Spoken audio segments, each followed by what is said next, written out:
వైఎస్ఆర్సీపీ మేనిఫెస్టోపై మరింత సమాచారం మా ప్రతినిధి ప్రసన్న అందిస్తారు. ప్రసన్న చెప్పండి.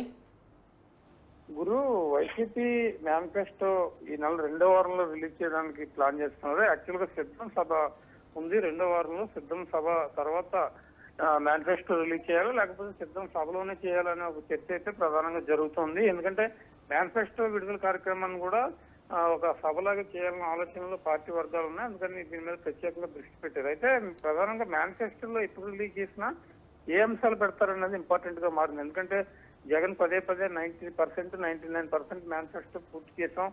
టీడీపీ లాగా 100 పేజీలు 10 పేజీలు మేనిఫెస్టో ఉండదు, మాకు కేవలం 2 పేజీలు ముందు వెనక అని చెప్తూ ఉంటారు. అందులో భాగంగానే అవే నవరత్నాలను కంటిన్యూ చేసి ఈసారి రైతు రుణమాఫీ 2 లక్షల వరకు చేయాలి, అదేవిధంగా డ్వాక్రా మాఫీ చేయాలనేది ఒకటి యాడ్ చేయాలన్న ఆలోచనలో ఈసారి ఉన్నారు. దీంతో పాటు 500 రూపాయలకి గ్యాస్ సిలిండర్లు ఒక 4 మహిళలకు ఇవ్వాలి. అదేవిధంగా విద్యార్థులకు చదువుకునే కాలేజీ పిల్లలకి ఎలక్ట్రిక్ స్కూటర్లు కావచ్చు, లేకపోతే ల్యాప్టాప్లు కావచ్చు ఇచ్చే ఆలోచన మీద ప్రధానంగా దృష్టి పెట్టినట్టుగా తెలుస్తుంది. ఎందుకంటే ఇది తమిళనాడులో కూడా ఈ రకమైన మేనిఫెస్టోల అంశాలు ఎన్నికల్లో ప్రభావం చూపించే. దాంతోపాటు ఆంధ్రప్రదేశ్ ఇప్పటికే యూనిఫామ్ కానీ షూస్ కానీ ఇవన్నీ స్కూళ్లలో విద్యార్థులకు ఇస్తుంది, ట్యాబ్లు కూడా ఇచ్చారు. అదేవిధంగా ఇప్పుడు ఎలక్ట్రిక్ స్కూటర్లు ల్యాప్టాప్లు ఇచ్చే ఆలోచనలో ఉన్నట్టుగా తెలుస్తుంది. దానికి సంబంధించి కొంత ఎక్సర్సైజ్ కూడా జరుగుతుంది.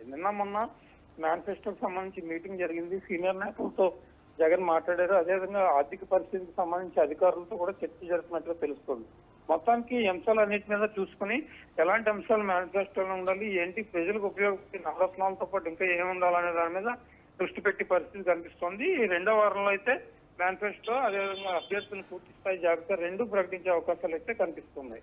అయితే ప్రసన్న, తెలంగాణ తరహాలను కూడా ఏపీలో మహిళలకు ఉచిత బస్సు ప్రయాణం కల్పిస్తామని ఇదివరకు ఒక సభలో సీఎం జగన్ వెల్లడించారు. ఇది మేనిఫెస్టో పొందుపరిచే అవకాశాలు కనిపిస్తున్నాయా? అంటే యాక్చువల్ గా దీని మీద కొంత ఎక్సైజ్ జరుగుతుంది. మహిళలకి ఫ్రీ బస్సు అంటే దాని బడ్డీని ఎంతవరకు పడుతుంది, ఇప్పటికే కొంత ఆర్టీసీ ప్రభుత్వంలోకి వచ్చినా కూడా కొన్ని రకాలైన నష్టాలు కనిపిస్తున్నాయి. ఆర్థిక పరిస్థితిని దృష్టిలో పెట్టుకుని మహిళలకు ఉచిత ప్రయాణం ఇస్తే ఎలా ఉంటుంది, ఉచిత ప్రయాణం ఎంతవరకు ఇవ్వడానికి అవకాశం ఉంటుంది, లేకపోతే ఓన్లీ స్టూడెంట్స్ వరకు ఇచ్చి మిగిలింది యాజ్ యూజువల్ గా ఉంచాలనే చర్చ జరుగుతుంది. అయితే అప్పటికప్పుడు పరిస్థితిని బట్టి ఏ నిర్ణయం తీసుకుంటే మంచిది ఉంటుందో దాని ప్రకారం నిర్ణయం తీసుకునే అవకాశం ఉంది. ఆల్రెడీ ఇప్పటికే ఈ అంశాన్ని టీడీపీ సూపర్ 6 లో ప్రకటించింది కాబట్టి మరి వైసీపీ మేనిఫెస్టోలో పెట్టే అవకాశం ఉందో, దీని మీద ఎలాంటి నిర్ణయం తీసుకుంటారో అనేది చూడాలి. మరోపక్క 2019లో ఇచ్చిన నవరత్నాలే ఇంకా పూర్తిగా సాధించలేదని ఇది ప్రతిపక్షం ఆరోపణలు చేస్తుంది. దీనిపైన అధికార పక్షం ఏ విధంగా స్పందిస్తుంది? అంటే నవరత్నాలు ఇంకా పూర్తి స్థాయిలో ఇవ్వలేదనేది జనరల్ గా రాజకీయపరమైన విమర్శ.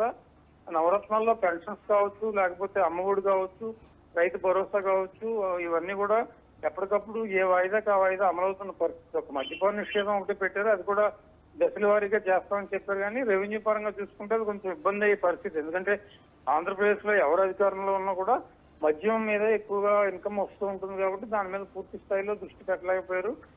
మద్యపాన నిషేధం సంపూర్ణంగా చేస్తామన్నారు కానీ దశల వారీగా చేస్తామన్నారు కానీ అది ఇంకా పూర్తి స్థాయి ఇంప్లిమెంట్ అవ్వలేదు. 1-2 తప్ప యాజ్ యూజువల్ గా మిగిలిన అయ్యాయి అని పార్టీ చెప్తుంది, ప్రభుత్వం చెప్తుంది. అయితే ప్రతిపక్షాలు జనరల్ గా విమర్శలు చేస్తూ ఉంటారు. అయినప్పటికీ వాస్తవాలు ఏంటి, మేనిఫెస్టోలో వాళ్ళు చెప్పిన నవరత్నాలు ఎంతవరకు అమలయ్యాయి అనే దాని మీద ఒక డిస్కషన్ కూడా ప్రారంభమైంది. కాబట్టి ఈసారి మేనిఫెస్టోలో కూడా నవరత్నాల మీద ప్రత్యేకంగా దృష్టి పెట్టిన పరిస్థితి అయితే మనకి